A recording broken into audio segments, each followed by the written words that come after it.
Hi மக்களே 100 days transformation டே 8 இன்னைக்கு காலையில இருந்து நமக்கு தேவையான ஃபுட்லாம் எடுத்துக்கின்னு ஜிம்முக்கு போயிட்டோம். அங்கே ஜிம்மில் இருக்கிற ஒர்க்லாம் முடிச்சுட்டு அதுக்கப்புறம் வீட்டுக்கு வந்து பார்த்தோன்னா அம்மா கோதுமை தோசை செஞ்சு வச்சுருந்தாங்க. அதெல்லாம் சாப்பிட்டு முடிச்சுட்டு இன்றைக்கி வெள்ளிக்கிழமைனால கோயிலுக்கு போயிருந்தோம்.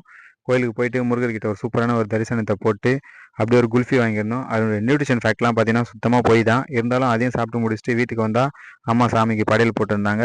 அதையெல்லாம் சாப்பிட்டு முடிச்சுட்டு இன்றைக்கி கிளைமேட் வந்து பார்த்தீங்கன்னா மழை ஈவினிங்கில் அதில் நஞ்சின்னு போயிட்டு ஜிம்முக்கு போயிட்டு நம்மளுடைய pre workout red banana creatine essential amino acid இது எல்லாத்தையுமே குடிச்சு முடிச்சுட்டு செஸ்ட் ஒர்க் அவுட் தான் ஒரு 5 வேரியேஷன் நம்மளால எந்த அளவுக்கு புஷ் பண்ண முடியுமோ அந்த அளவுக்கு புஷ் பண்ணிட்டேன்.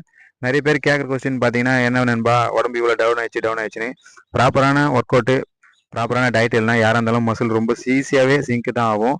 ஸோ நான் மறுபடியும் ரீஸ்டார்ட் பண்ணிட்டேன். என்னுடைய ஒர்க் ஷெடியூலில் என்னால் ஜிம்முக்கே வர முடியாமல் இருந்தது. இப்போ நான் மறுபடியும் வந்து ஒரு சூப்பராக ஒரு கம்பேக் கொடுக்கலான்ட்டு ட்ரை பண்ணி ஒர்க் அவுட்லாம் முடிச்சுட்டு இன்றைக்கி செஸ்ட்டு ஒர்க் அவுட்ன்றதுனால ஒரு சைட் செஸ்ட் போட்டு முடிச்சுட்டு வீட்டுக்கு கிளம்பலான்னு பார்த்தோன்னா இன்றைக்கி செம மழை.